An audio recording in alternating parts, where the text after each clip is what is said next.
할렐루야. 오늘 2부 예배에 나오신 여러분 모두를 주의 이름으로 축복합니다. 여러분의 영혼이 잘 된 것처럼 범사가 잘 되고 강건한 주의 은혜가 있기를 바랍니다. 백암 시내에는 한참 백중제가 진행되고 있어서 온 시내가 시끌벅적한 것 같아요. 그러나 오늘 우리가 하나님 앞에 드려야 할 이 예배의 순간만큼은 우리가 잊지 않고 우리의 우선순위를 바로 하면서 나아가는 저와 여러분이 될 수 있기를 바랍니다. 오늘도 계속해서 기도의 사람 느헤미야에 대해서 말씀을 보도록 하겠습니다. 느헤미야는 이스라엘의 회복을 위해서 하나님 앞에 귀하게 쓰임받은 인물입니다. 북이스라엘이 BC 722년 아수르에 의해서 멸망하고 이후 BC 586년 바벨론에 의해서 남유다 역시 멸망합니다. 그런데 남유다가 멸망할 때에 모든 유대인들의 신앙의 중심인 예루살렘이 철저히 회파당했습니다. 성벽이 무너지고 또 성문은 불탔고 그 땅의 백성들은 머나먼 이국 땅에 포로가 돼서 끌려갔어요. 그들에게 있어서 예루살렘은 그들의 삶의 의미, 존재 그 자체였습니다. 그들에게 있어서 예루살렘이 무너지면 그들의 삶도 무너진 것이고 예루살렘이 회복되면 그들의 삶도 회복되는 그런 거였어요. 그런데 느헤미야는 이 무너진 예루살렘 성을 재건하는 이 민족의 위대한 일에 하나님 앞에 쓰임을 받습니다. 그는 메대와 바사의 포로로 끌려온 포로 2세예요. 오늘날로 말하면 이민 2세라고 할 수 있겠죠. 이방 땅에서 포로 2세로 살아간다는 게 결코 쉽지만은 않았을 겁니다. 그러나 그는 하나님의 은혜로 그의 능력을 인정받아서 당시 수산궁의 아닥사스다 왕의 술관원으로 소위 당시 출세를 했습니다.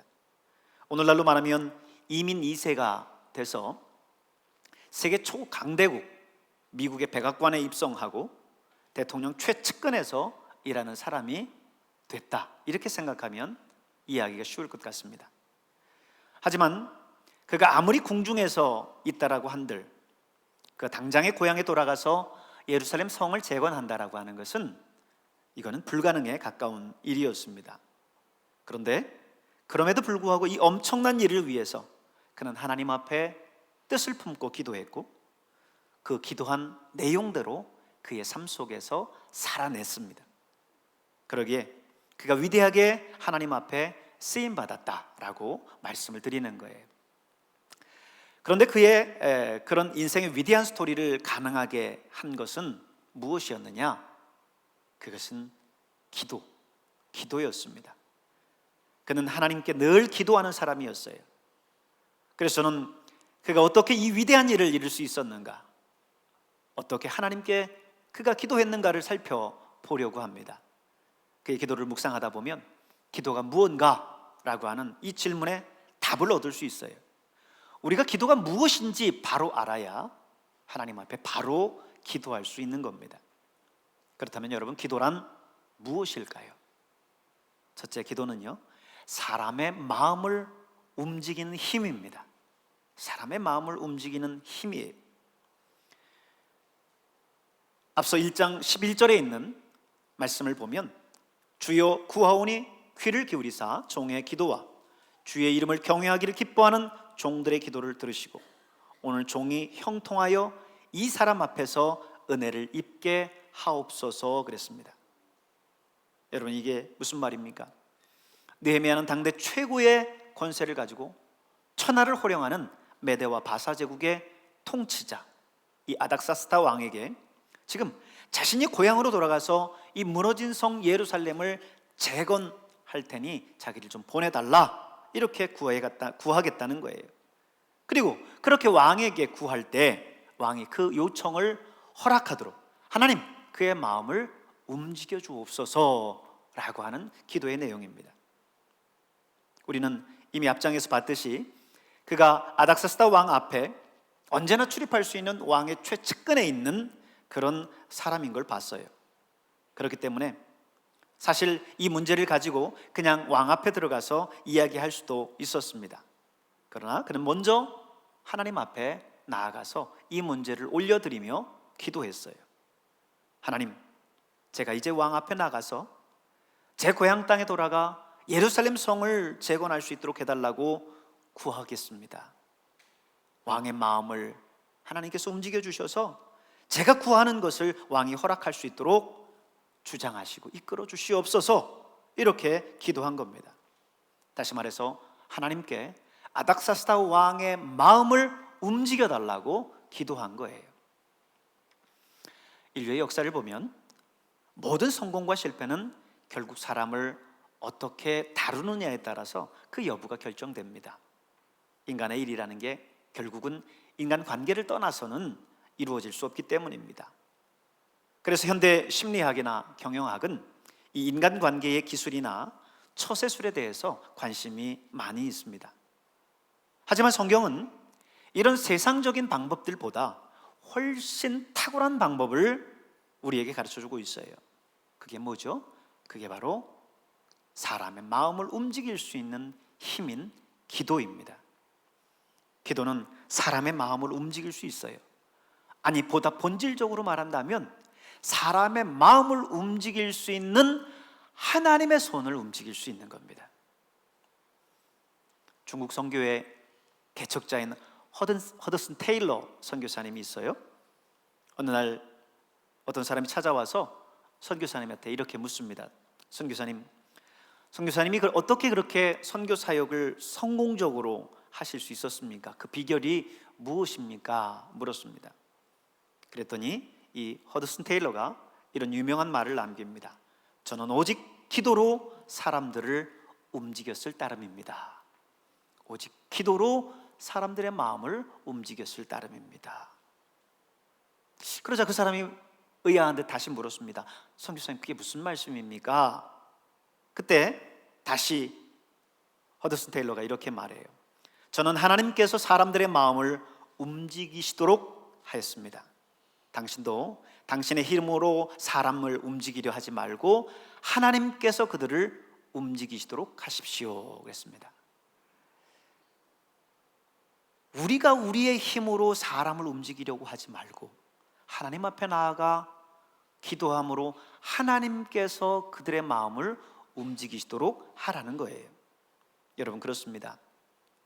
여러분도 여러분 자신의 힘으로 하려 하지 마십시오.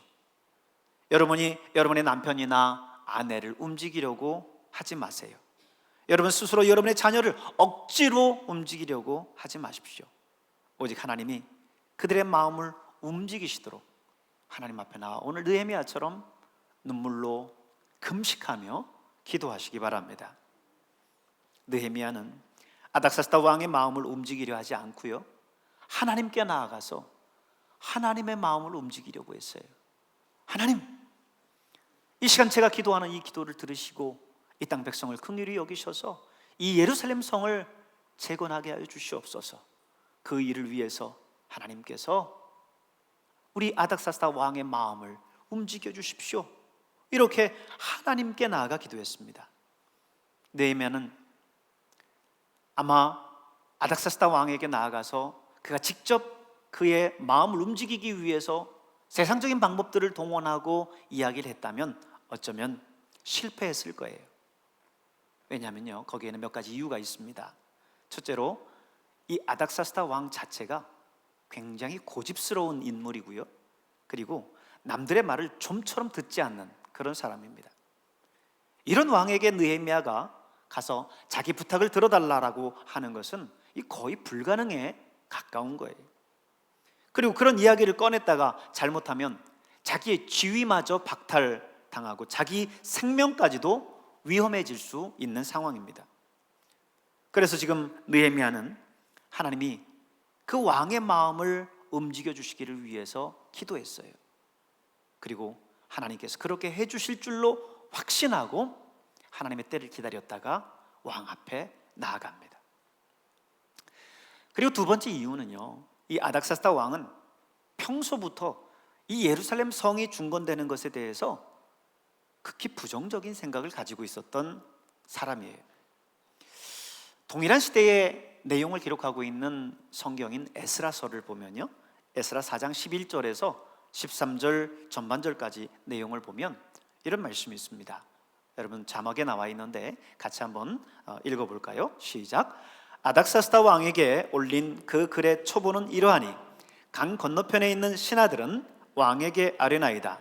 당신에게서 우리에게로 올라온 유다 사람들이 예루살렘에 이르러 이 패역하고 악한 성읍을 건축하는데 이미 그 기초를 수축하고 성곽을 건축하오니 이제 왕은 아시옵소서. 지금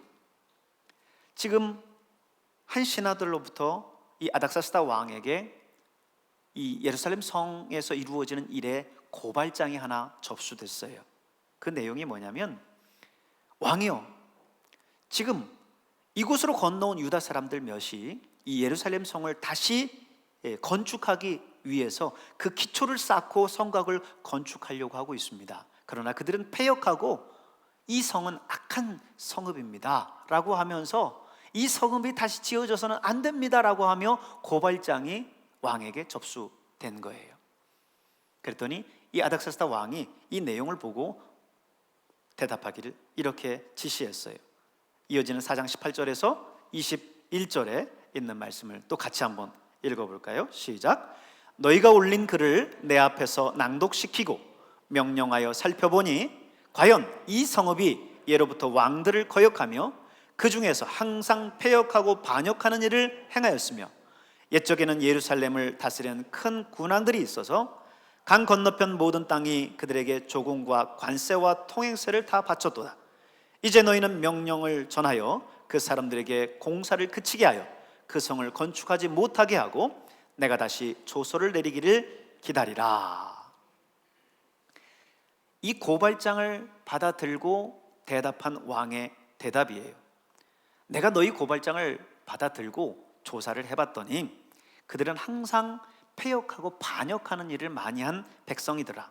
그리고 그 나라 왕 가운데 그 나라가 번성했을 때에는 그 강 건너편에 있는 많은 나라들이 또 조세와 관세를 바칠 정도로 그런 나라였는데 이제 이들이 악한 마음을 품고 이 메다와 바사에 대적하면 안 되니 이제 그 공사를 그치게 하고 그 성의 건축을 못하게 하라. 내가 이후 또 다른 조서를 내기까지는 이 모든 공사를 중지시켜라. 이게 아닥사스다 왕의 명령이었어요. 느헤미야가 지금 이 뜻을 품고 예루살렘에 가서 예루살렘 성을 중건하려고 하기 이전에 이미 그런 시도들이 있었다라고 하는 거죠. 그런데 그때의 아닥사스다 왕은 이 성을 건축하는 것을 무력으로 막게 했습니다. 혹시 그 성이 건축되면 유다 백성들이 똘똘 자기들끼리 뭉쳐서 이제 메대아와 바사에 바치는 조공도 그치고 오히려 반역을 일으킬까 봐 걱정됐던 겁니다. 그래서 이 아닥사스다 왕은 이 예루살렘 성의 중건에 대해서 이미 부정적인 생각을 가지고 있었던 사람이에요. 그런데 지금 느헤미야가 어떻게 하고 있는 거예요? 그 왕에게 들어가서 왕이여, 이 예루살렘 성을 중건하도록 재건하도록 해 주십시오 라고 하려고 하는 거예요. 자칫 잘못하면 그 직위를 잃을 수 있고요, 직위뿐만 아니라 목숨을 잃을 수도 있습니다. 하지만 느헤미야는 하나님께서는 그런 사람의 마음조차 움직일 수 있다라고 하는 사실을 굳게 믿고 먼저 하나님 앞에 나아가서 기도했어요. 이 민족을 위해서, 자신의 그 뜻을 위해서 기도하고 하나님 앞에 나아가 금식한 다음 왕 앞에 담대히 그 내용들을 구합니다. 여러분 혹시 이런 경험을 해보셨습니까? 도저히 예수 믿을 것 같지 않은 사람이 어느 날 갑자기 주님 앞에 나와서 자신의 생을 바치면서 충성스러운 주의 종으로 변화되는 그런 모습들을 여러분 주변에서 보셨습니까? 그거는요, 어느 일순간에 갑자기 그 사람이 확 바뀐 게 아니고요, 누군가 그를 위해서 기도했기 때문이에요. 누군가 남몰래 눈물을 흘리며 가슴을 치며 하나님 앞에 금식하며 기도한 그 기도가 있었기 때문에 그 기도의 분량이 차고 하나님께서 그 마음 가운데 역사하셔서 그 마음이 바뀐 겁니다. 그렇습니다. 느헤미야는 아무리 왕의 마음이 완악하다 할지라도, 아무리 왕이 지금 예루살렘 성의 중건에 대해서 부정적인 마음을 갖고 있다 할지라도 하나님이라면 그 마음을 움직이실 수 있다 라고 하는 그 믿음을 가졌어요. 어쩌면 이 느헤미야는 이 잠언의 말씀을 의지했는지도 모릅니다. 잠언 21장 1절에 있는 말씀 우리 같이 읽겠습니다. 왕의 마음이 여호와의 손에 있음이 마치 본물과 같아서 그가 임의로 인도하시느니라. 본물, 여러분 본물이 뭐죠? 아니, 보는 뭐죠? 보통 물이 흐르는 거를 막아서 이렇게 저수지로 이렇게 삼아 있다가 때에 따라서 물이 필요하면 본문을 열어서 이제 물을 공급하고 하는, 그거를 갖다가 보라고 그러잖아요. 그리고 그 안에 있는 물을 본물이라고 하는 거죠. 근데 왕의 마음은 하나님의 손에 있는데 마치 본물 같다.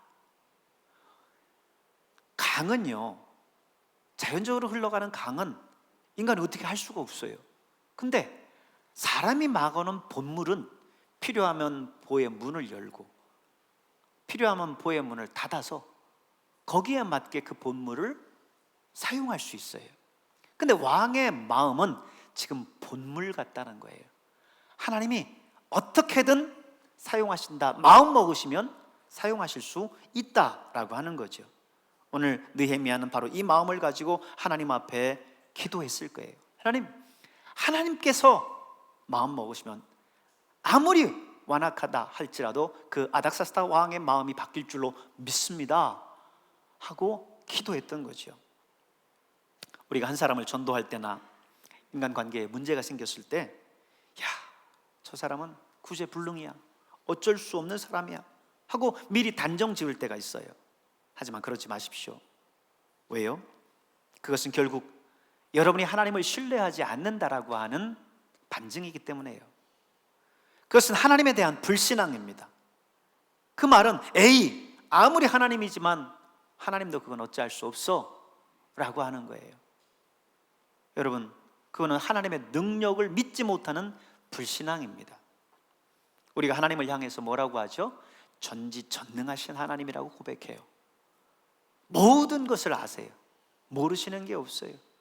모든 것이 그분에게는 가능해요. 못하시는 게 없어요. 그게 바로 전지전능하신 하나님이에요. 우리가 그렇게 하나님을 믿는다고 한다면 하나님은 그 어떤 사람의 마음도 바꿀 수 있는 능력이 있다는 사실을 기억하시길 바랍니다. 제가 시골 교회에서 첫 신앙생활을 할 때 한 여자 집사님이 있었어요. 그 집사님은 어린 갓난아기를 늘 포대기로 업고 교회에 와서 눈물로 몇 시간씩을 기도했어요. 지금처럼 이렇게 예배 의자가 있는 게 아니고 그때에는 이 마룻바닥에 방석 놓고 예배 드리던 그런 작은 시골 교회였는데, 거기에 와서 방석 놓고 제단 앞에 와서 눈물로 애기 들쳐업고 기도하는 거예요. 다름 아닌 남편을 위한 거예요. 이 남편이요, 우리가 평소 볼 때는요, 아유, 이만한 양반이 없어요. 근데 술만 먹었다 하면 소위 개가 되는 거예요. 그냥 술버릇이 얼마나 고역한지 술 먹고 들어와서는 집안 살림 다 때려 부수고, 술 먹으면 예배 드리고 있는 예배당 밖에 와가지고 마누라 나오라고 막 소리 질러대고, 아니 한 번은 예배 드리는데 와가지고 그 예배당 그 안에 그냥 대자로 누워서 있는 거예요. 이야, 완전히 구제불능입니다. 이런 남편을 놓고 날마다 눈물로 기도하는 거예요. 이야, 근데 어느 날 그가요, 예수님을 믿더라고요. 주일학교 교사도 하고 구역 강사도 하고 얼마나 열심인지 모릅니다. 그리고는 마침내 교회에서 장로가 돼서 목사님을 잘 모시고 충성스럽게 교회를 섬깁니다.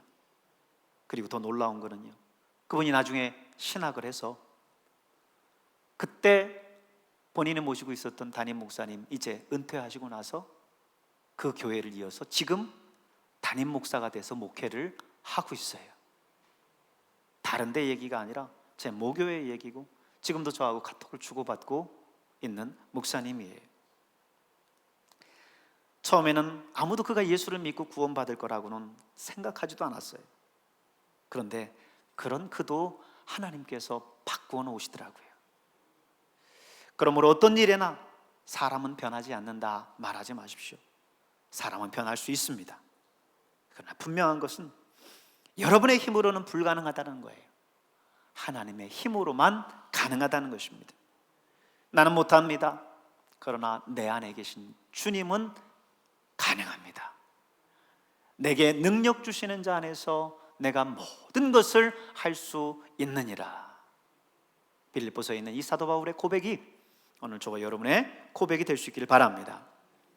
여러분, 여러분의 힘으로는 여러분의 남편이나 아내나 심지어 여러분이 배 아파 난 자식이라 할지라도 바꿀 수 없어요. 하나님이 그 마음을 움직여 주시도록 기도해야만 합니다. 하나님께서 여러분의 남편의 마음을, 여러분의 아내의 마음을, 여러분의 자녀의 마음을 움직여 주시도록 간절히 하나님께 기도할 수 있길 바랍니다. 두 번째, 기도는 뭐냐? 기도는 기다림입니다. 기도는 기다림이 필요해요. 느헤미야는 기도했어요. 하나님, 아닥사스다 왕의 마음을 움직여 주십시오. 그래서 제가 고향 땅으로 돌아가서 예루살렘 성을 재건할 수 있도록 도와주십시오. 기도했어요. 기도가 끝났습니다. 그리고 기도가 끝났으니까 이제 불나게 왕 앞에 다가가서 왕이여, 내가 이런 청이 있나이다 하고 말하지 않았어요. 어떻게 했습니까? 기다렸습니다. 그는 하나님께서 모든 환경들을 열어주셔서 정말 지금이야말로 왕 앞에 이 문제를 앓을 가장 적기다라고 생각하는 그때까지 인내하며 기다렸습니다. 여러분, 느헤미야 1장 1절 말씀을 한번 다시 볼까요? 거기에 보면 하가랴의 아들 느헤미야의 말이라 아닥사스다 왕 제 20년 기슬루월에 그랬죠? 느헤미야가 예루살렘 성을 중건하기로 결심한 때예요. 그때가 기슬루월이라는 거예요. 이 기슬루월은 오늘 우리로 말하면 12월입니다. 12월. 자, 그런데 2장 1절을 보세요. 이제 아닥사스다 왕 제 20년 니산월에 그랬어요.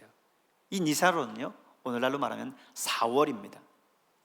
그러면 12월에 결심했고 지금 이 4월에 느헤미야는 왕 앞에 이 사실을 아뢰는 거예요.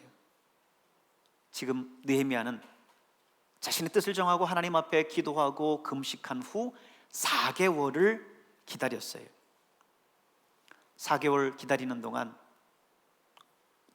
왕 앞에 이야기 드릴 만한 그런 적절한 타이밍이 오지 않는 겁니다. 얼마나 답답했을까요? 우리는 기도 응답이 당장 나타나지 않는다라고 해서 실망할 때가 얼마나 많습니까? 한 달을 기다리지를 못해요. 아니, 한 주를 기다리지를 못합니다. 우리가 살아온 삶을 돌이켜보면 모든 것을 너무 성급하게 서둘러서 실패한 일들이 얼마나 많습니까? 느헤미야는 기다릴 줄 알았어요. 그는 아마도 하박국의 말씀을 붙들고 기도했던 것 같아요. 하박국 2장 3절에 있는 말씀 우리 같이 한번 읽어보겠습니다. 시작. 이 묵시는 정한 때가 있나니 그 종말이 속히 이르겠고 결코 거짓되지 아니하리라. 비록 더딜지라도 기다리라. 지체되지 않고 반드시 응하리라. 아멘. 비록 더딜지라도 기다리라. 지체되지 않고 반드시 응답되리라 라고 하는 이 말씀을 부여잡고 하나님 앞에 기도했어요. 여러분, 그렇습니다. 기도하는 사람은 기다림이 필요해요. 기다려야 돼요.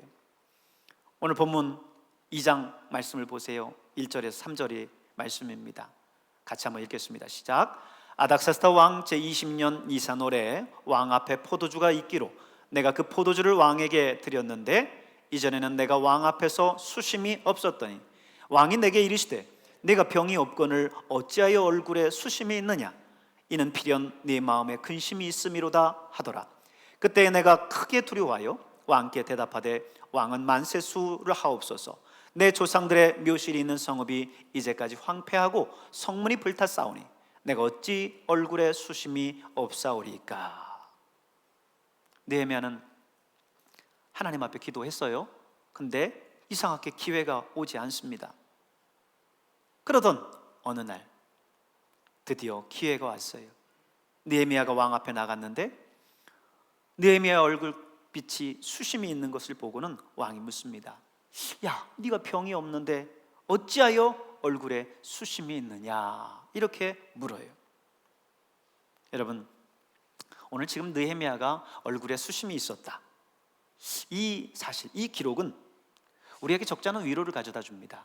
왜냐하면 만일 성경에 느헤미야가 기도하고 전혀 근심하지 않았더라 이렇게 기록되어 있었다면 절망스러웠을 것 같아요. 왜요?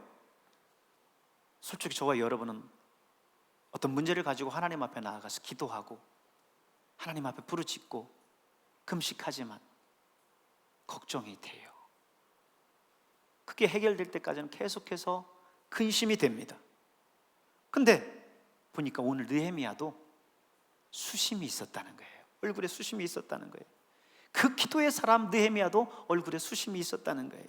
그래서 참 마음에 위로가 되는 거예요. 그는 하나님 앞에 나아가 기도했어요. 하나님이 역사하실 걸 믿었습니다. 그러나 그럼에도 불구하고 그의 얼굴에 아직 수심이 있었던 거지요. 그는 놀라운 거는요, 하나님은 그런 그의 얼굴의 수심마저도 하나님의 역사를 위해서 선하게 사용하세요.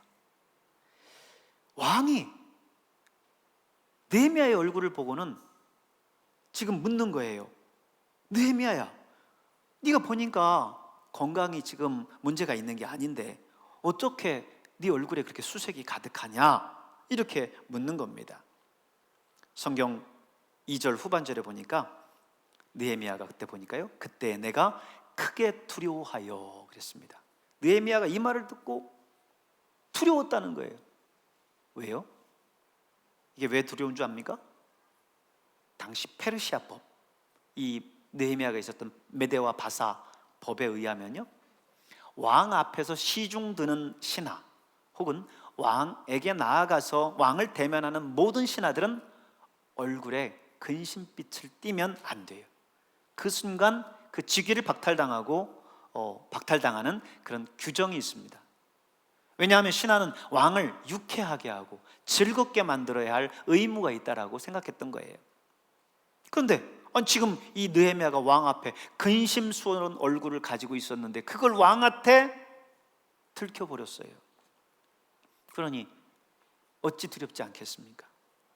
근데요, 의외로 왕이 네가 감히 어디 왕 앞에서 너의 얼굴의 빛에 근심을 드러내느냐, 화를 낸 게 아니라 이 아닥사스다 왕은 느헤미야를 보면서 느헤미야야, 네가 지금 건강한데 뭔 걱정거리가 있느냐, 왜 어찌 얼굴빛이 그러냐 한 거죠. 하나님이 그의 마음을 움직여 놓으신 거예요.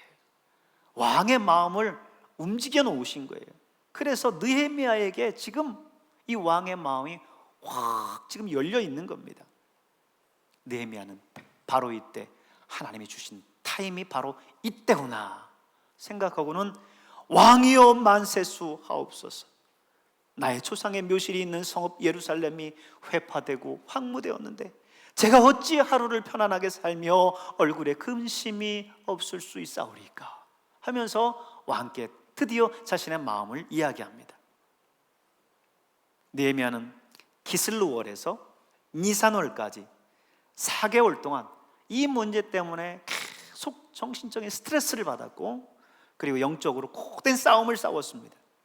하나님이 분명히 역사하실 걸 믿지만 하루하루 지나면서 왜 이렇게 길어지지? 왜 이렇게 기회가 오지 않지? 이러다가 아주 이야기할 기회를 잃는 거 아닌가? 언제 왕에게 이야기를 하지? 언제 그런 기회가 오지? 염려했을 거예요. 그런데 기회가 드디어 온 거예요. 4절 보세요. 왕이 말합니다. 그러면 내가 무엇을 원하느냐? 내가 너한테 무엇을 해주길 원하느냐? 왕이 이제 거기에 응답합니다. 여러분, 기도에 대한 응답이 없어서 조바심이 나십니까? 하나님이 이 일에 대해서 응답하시지 않는 것 아닌가? 언제 응답을 주시는 건가? 걱정이 들고 근심이 생기십니까? 그렇다면 여러분, 조금 더 기다리십시오. 기도는 기다림입니다. 기도는 인내에 그 시기와 때가 다를 뿐 하나님은 우리의 기도에 대해서 반드시 응답해 주십니다. 비록 더딜지라도 기다리라, 지체되지 않고 반드시 응하리라 말씀하셨어요. 인내하면서 기다릴 수 있길 바랍니다. 여러분, 기도하고 기대하고 기다리시길 바랍니다. 바로 이것이 저와 여러분이 기도하는 기도의 방법입니다. 함께 기도하겠습니다.